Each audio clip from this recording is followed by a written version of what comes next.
ఈశ్వర్తో గల్లీ కుర్రాడి పాత్రలో తొలిసారి స్క్రీన్పై మెరిశాడు ప్రభాస్. అక్కడ ప్రారంభమైన తన ప్రస్థానం ఇప్పుడు బాలీవుడ్ బాక్స్ ఆఫీస్ని కూడా షేక్ చేస్తుంది. 2002లో రిలీజ్ అయిన ఈశ్వర్ ఇప్పుడు రిలీజ్ కానుంది. జయంత్ సి పరంజీ ఈ మూవీని డైరెక్ట్ చేశాడు. కొల్ల అశోక్ కుమార్ 50 లక్షల బడ్జెట్తో ప్రొడ్యూస్ చేస్తే బాక్స్ ఆఫీస్ వద్ద 5.3 కోట్ల కలెక్షన్ వచ్చింది.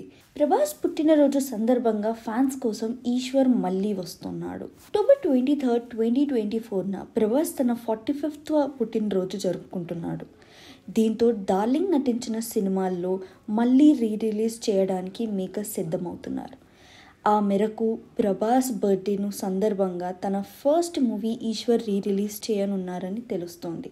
మరో ఇంట్రెస్టింగ్ విషయం ఏమిటంటే ఈశ్వర్తో పాటు డార్లింగ్ కూడా అదే రోజు రిలీజ్ కానుంది. జయంత్ సి పరంజీ డైరెక్షన్లో యాక్షన్ డ్రామాగా ఈశ్వర్ తెరకెక్కింది.